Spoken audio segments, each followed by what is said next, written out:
नमस्कार मित्रों, स्वागत है आपका अपने YouTube channel general science by Prakash लेगा पर। कैसे हैं सभी लोग? लॉकडाउन चल रहा है, चौथा लॉकडाउन लग गया है। दोस्तों के काफी सारे कमेंट आ रहे हैं कि सर जनरल साइंस के अलावा भी क्लासें डाली जाए, तो मैं कुछ क्लासें मैंने डाल दी है। वैसे जीके की क्लास डाली है, राजस्थान जीके की, और आज इंडिया जीके, इसके अलावा इंग्लिश की क्लास, जनरल मैथ की चालू कर दी है। तो मुख्य जो क्लासें हैं मैं मेरे चैनल से आपको उपलब्ध करवा रहा हूं, और आगे भी बेहतरीन टीचर हैं जिनके माध्यम से मैं आपको इंग्लिश की क्लास अर्जुन जी सर लेंगे। इसके अलावा इंडिया जीके की क्लास चैन जी सर के द्वारा, राजस्थान जीके गोपाल जी सर, और जनरल मैथ वो आपके गोपी Kishan ji sir KCP faculty है, और जनरल साइंस में खुद ले रहा हूं। तो सबसे पहले मैं सभी दोस्तों को धन्यवाद देना चाहूंगा जो मेरे चैनल पर ज्यादा से ज्यादा जुड़े और वीडियो को, चैनल को, लिंक को ज्यादा से ज्यादा लोगों तक शेयर करते हैं, और उनको बहुत बहुत धन्यवाद। आप सभी लोग यूं ही प्यार दिखाते रहिए, और मैं अच्छा करता जा रहा हूं धीरे धीरे, और आप सभी लोगों को अच्छे वीडियो प्रोवाइड कराऊं। तो आप लोगों ने मुझे ये साहस दिया है, आप लोगों ने ये प्यार दिया है, इसके लिए सभी को धन्यवाद। आज की क्लास में हम बात करने वाले हैं, देखो वैसे हमने पहले चर्चा करी थी अंतःस्रावी ग्रंथियों की। अंतःस्रावी ग्रंथियों के अंदर हमने सबसे पहले हमारे मस्तिष्क के अंदर पीयूष ग्रंथि के बारे में बात करी। पीयूष के बाद में हमने बात करी हाइपोथैलेमस ग्लैंड के बारे में, फिर हमने चर्चा करी थी पीनियल के बारे में। पीनियल के बाद अगली चौथी जो अंतःस्रावी ग्रंथि है वो ग्रंथि है आपके थायराइड, जिसको हिंदी में कहा जाता है अवटू। दोस्तों आप तो चित्र के माध्यम से देखते जाइए, चित्र के अकॉर्डिंग चलेंगे तो हमारा ये टॉपिक है बहुत ही इजी वे में तैयार हो जाएगा।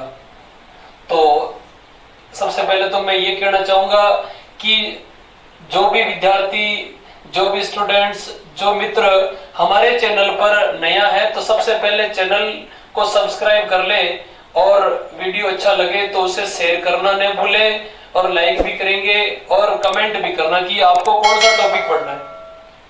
आपको जीके की क्लास में कौन सा टॉपिक पढ़ना है, मैथ में कौन सा पढ़ना है, तो कमेंट करके बताएं, आपको वो वीडियो प्रोवाइड करवा दिया जाएगा।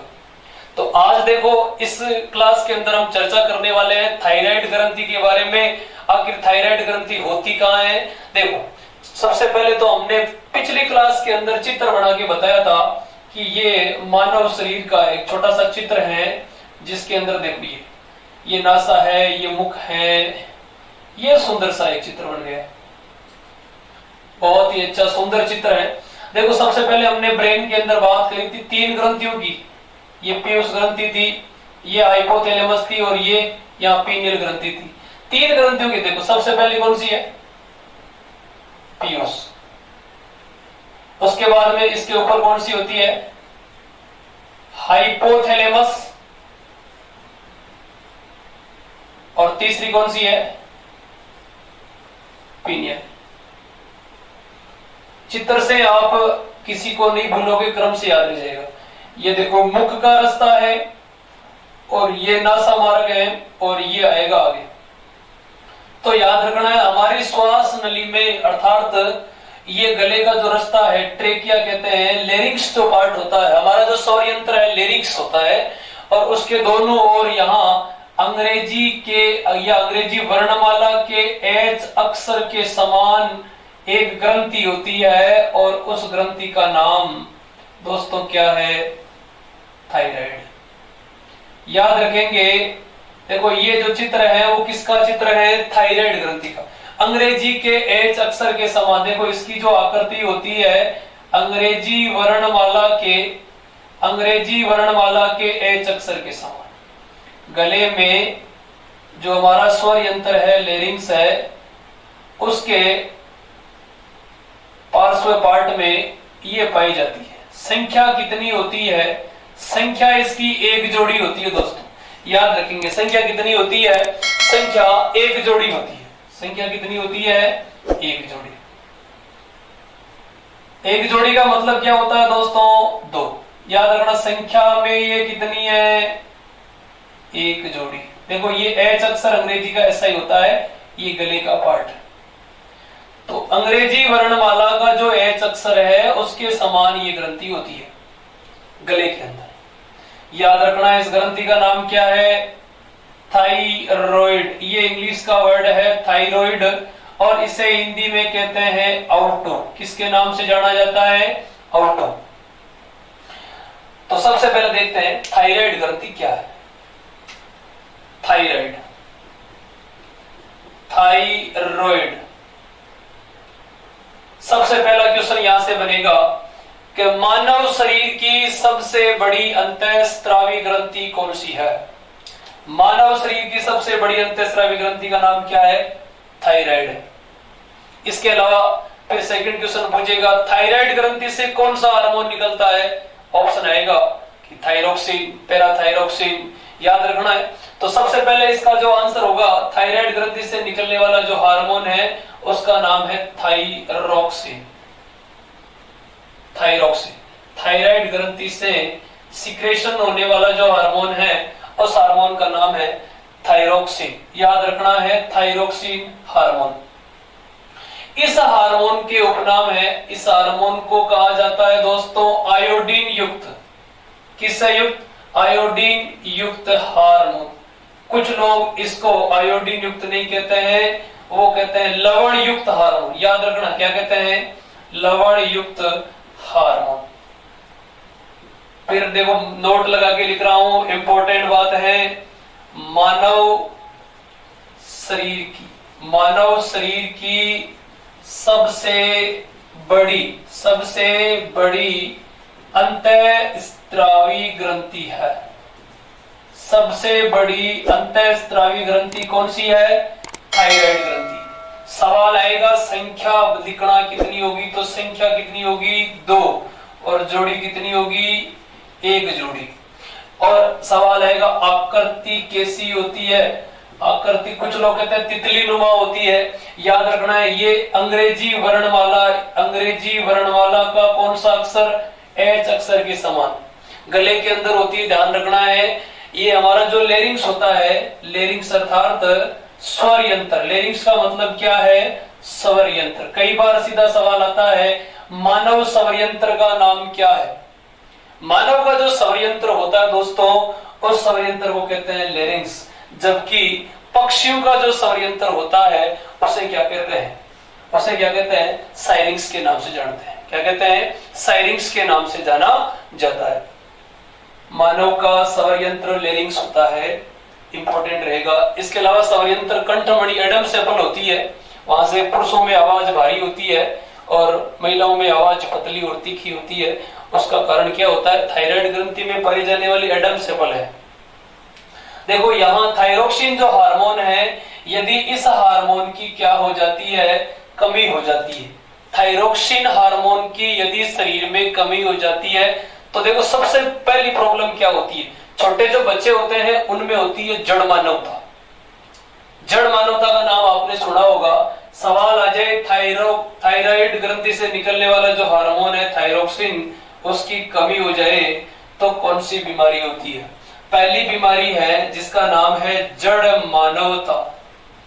जड़ मानवता का मतलब होता है छोटे बच्चों में उनकी शारीरिक वृद्धि है वो अवरुद्ध हो जाती है। शारीरिक वृद्धि है वो रुक जाती है। शरीर का विकास रुक जाता है। किसकी वजह से? थाइरोक्सिन हार्मोन के कारण। और यदि कोई पूछ ले वयस्कों में क्या होता है? वयस्कों में यही प्रॉब्लम, थाइरोक्सिन हार्मोन की यदि कमी हो जाए तो उसे हम कहते हैं मिक्सडेमा। याद रखना है ये जड़ मानवता है, ये तो किसमें है? बच्चों में। जबकि वयस्कों के अंदर है उसे कहा जाता है मिक्सेडेमा। याद रखना मिक्सेडेमा या मिक्सीडेमा के नाम से जाना जाता है। ये किसमें होती है? वयस्कों में। वयस्कों में शरीर की वृद्धि और विकास रुक जाता है थाइरोक्सिन हार्मोन के कारण। बच्चों में रुक जाता है किसके कारण? थाइरोक्सिन के कारण। क्या कहते हैं उसे? जड़ मानवता। वयस्कों में क्या कहते हैं? मिक्सडेमा। इसके अलावा भी और प्रॉब्लम होती है। एक होता है हाइपोथायरॉयडिज्म। ये एक ऐसी प्रॉब्लम है जिसमें क्या होता है कि जनन क्षमता है वो भी रुक जाती है। यदि लगातार हमारे शरीर में थायरोक्सिन हार्मोन की कमी हो तो हमारे शरीर में जनन की जो क्षमता होती है वो भी कम हो जाती है, जनन क्षमता में कमी आ जाती है। बहुत ही इंपॉर्टेंट है ये हार्मोन हमारे शरीर का। याद रखेंगे दोस्तों, थायराइड ग्रंथि कहाँ होती है? गले में। नाम क्या है? अवटू। संख्या कितनी होती है? एक जोड़ी। आकृति कैसी होती है? अंग्रेजी के एच अक्षर के समान। कौन सा हार्मोन छोड़ती है? थायरोक्सिन। क्या कहते हैं इसे? आयोडीन युक्त हार्मोन। क्या कहते हैं इसे? लवण युक्त हार्मोन। इसके अलावा याद रखना है, ये जो ग्रंथि होती है हमारे शरीर के अंदर ब्लड प्रेशर को भी कंट्रोल करती है। जो उपापचयी क्रियाएं, याद रखना बहुत ही इंपॉर्टेंट है, एक लाइन और लिख रहे हैं, उपापचयी क्रियाएं अर्थात भोजन के पाचन की जो क्रियाएं हैं उनको कंट्रोल करने वाला हार्मोन कौन सा है? थायरोक्सिन। कुछ लोग कहते हैं यदि थायरोक्सिन की कमी होती है तो आपके सामने इतनी प्रॉब्लम है, यदि थायरोक्सिन हार्मोन की क्या हो जाए? अधिकता हो जाए। दोस्तों याद रखना है, इंपॉर्टेंट बात है, यदि थायरोक्सिन हार्मोन की क्या हो जाए? अधिकता हो जाए तो सबसे पहली बात है एक्सोप्थेलिक गोइटर बोलते हैं। एक्सोप्थेलिक गोइटर का मतलब है ये आंखें नेत्र कोटर से बाहर आ जाती है। बहुत ही इंपॉर्टेंट है, यदि थायरोक्सिन हार्मोन की अधिकता हो जाए तो क्या होता है? एक्सोप्थेलिक गोइटर बोलते हैं उसे, अर्थात नेत्र है वो नेत्र गोलक से बाहर आ जाता है। याद रखेंगे, बहुत ही महत्वपूर्ण है। तो इसके बाद देखो, इसी से रिलेटेड एक ग्रंथि और होती है थायराइड के बाद में 4 नंबर पे जो आने वाली ग्रंथि है वो पैराथायराइड ग्रंथि है। मिटा रहा हूं भाई, यदि कोई भी स्टूडेंट हमारे चैनल पर नया है तो सबसे पहले चैनल को सब्सक्राइब कर ले ताकि प्रत्येक वीडियो की नोटिफिकेशन आपको मिलती रहे।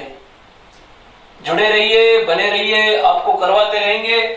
आपके जैसे कंपटीशन राजस्थान पुलिस है, पटवार है, रीट है, सब भर्ती के लिए इंपॉर्टेंट टॉपिक चल रहा है, बहुत ही महत्वपूर्ण है भाई। देखिए इसके बाद देखो, थायराइड ग्रंथि के बाद एक ग्रंथि और आती है जस्ट इसके यहीं, देखो यहां इस चित्र के अंदर में इसके जस्ट विपरीत पीछे की ओर होती है। ये संख्या में एक जोड़ी है थायराइड, जबकि पैराथायराइड है वो संख्या में कितनी होती है? 4। कितनी होती है? संख्या में 4। नाम क्या लिखेंगे? पैराथायरॉइड। पैराथायरॉइड नाम है, इंग्लिश में है, और इसे हिंदी में कहते हैं दोस्तों क्या? परावटु। क्या कहते हैं? परावटु। महत्वपूर्ण है 4 नंबर। पहली कौन सी है? पीयूष। दूसरी कौन सी? हाइपोथैलेमस। तीसरी कौन सी? पीनियल। चौथी कौन सी? थायराइड। और सॉरी 5वीं कौन सी है आपके? पैराथायरॉइड ग्रंथि, परावटु के नाम से जानते हैं। फिर क्वेश्चन आता है, बताना भाई संख्या कितनी होगी? तो संख्या होती है 4 और जोड़ी कितनी होती है? 2। दोस्तों जोड़ी कितनी? 2। जोड़ी चाहे किसकी भी हो तो जोड़ी में कितने होते हैं? 2 होते हैं। याद रखना है संख्या 4 है, जोड़ी कितनी है? 2। देखो ये पैराथायराइड ग्रंथि भी बहुत महत्वपूर्ण है। अब कैसे याद रखें? थायराइड के अंदर हमने बात करी कि इससे निकलने वाला हार्मोन थायरोक्सिन है, जबकि इससे निकलने वाला हार्मोन सीधा लिख सकते हो, इससे सिक्रेशन होने वाला जो हार्मोन है उस हार्मोन का नाम कुछ लोग तो याद करते हैं पैराथायरोक्सिन और कुछ लोग याद करते हैं पैराथार्मोन। पैराथार्मोन। तो दोस्तों इस ग्रंथि से निकलने वाले हार्मोनों की संख्या कितनी है? 2 हार्मोन। कितने हार्मोन है? 2। पहला कौन सा है? पैराथायरोक्सिन। दूसरा कौन सा है? या पैराथार्मोन। देखो इन दोनों को हम एक ही कह सकते हैं, जबकि सेकंड जो हार्मोन है उस हार्मोन का नाम है कैल्सिटोसिन। कैल्सिटोसिन। क्या नाम है? कैल्सिटोसिन। पैराथायरोक्सिन, पैराथार्मोन जो हार्मोन होता है हमारे शरीर के अंदर, हमारे कुछ देखो ट्रिक से भी याद रख सकते हैं। यहां वर्ड आ रहा है पैर। पैर का मतलब है, पैर जानते ही हैं, पैर के अंदर क्या होती है? हड्डी। हड्डी किसकी बनी होती है? कैल्शियम की। अर्थात इससे निकलने वाला जो हार्मोन होता है हमारे शरीर में कैल्शियम की अधिकता के लिए महत्वपूर्ण होता है। याद रखना पैराथार्मोन है वो स्पेशली क्या करता है? कैल्शियम को बढ़ाता है। किसको बढ़ाता है? कैल्शियम को बढ़ाता है। याद रख लेना, किसको बढ़ाता है? कैल्शियम को बढ़ाता है। जबकि सेकंड है कैल्सिटोसिन, कैल्सीटोसिन, देखो इसका भी नाम से यार, ये कैल्शियम को बढ़ा रहा है, जबकि दूसरा कैल्शियम की मात्रा को क्या करता है, कैल्शियम को नियंत्रित करता है। हमारे शरीर में कैल्शियम की मात्रा को क्या करता है, नियंत्रित। हमारे शरीर में कैल्शियम से हड्डियां बनी होती है, दांत बने होते हैं। याद रखना है, शरीर में धातु के रूप में कैल्शियम तत्व है वो बहुत ज्यादा होता है। तो याद रखेंगे, एक का नाम पैराथार्मोन, दूसरे का नाम कैल्सीटोसिन। तो आज हमने मात्र 2 ग्रंथियां पढ़ी है, एक का नाम तो थायराइड है, दूसरी का नाम पैराथायराइड है। एक की संख्या 2 है, दूसरी की संख्या 4 है। एक शरीर की सबसे बड़ी अंतःस्रावी ग्रंथि है जो गले में होती है, लेरिंग्स के पास होती है। याद रखना, कई सारे क्वेश्चन आएंगे। पहला क्वेश्चन आएगा, शरीर की सबसे बड़ी कौन सी है, बड़ी अंतःस्रावी थायराइड। फिर सवाल आएगा, थायराइड ग्रंथि की आकृति कैसी होती है। याद रखना, अंग्रेजी के एच अक्षर के समान। कौन सा हार्मोन निकलता है, थायरोक्सिन। थायरोक्सिन की कमी से कौन से रोग होते हैं, अधिकता से कौन से रोग होते हैं। याद रखना, बहुत ही महत्वपूर्ण है, जड़ मानवता, मिक्सडेमा, हाइपोथायराइडिज्म, इसके अलावा एक्सोप्थेलिक गोइटर। कमी से 3 है, अधिकता से 1 है, नेत्र गोटर से आंखें बाहर आ जाती है। फिर पैराथायराइड से 2 हार्मोन निकल रहे हैं, पैराथार्मोन और दूसरा कैल्सीटोसिन। याद रख लेना दोस्तों, आज की क्लास में हम इतनी बात करेंगे। इसके बाद में अंतःस्रावी ग्रंथियां कुछ बच गई है, उसकी चर्चा हम अगली क्लास में करेंगे। तब तक के लिए सभी दोस्तों को आभार, धन्यवाद। आप ऐसे ही बने रहिए, लगातार मैं अच्छे वीडियो लेकर आपके सामने हाजिर होऊंगा।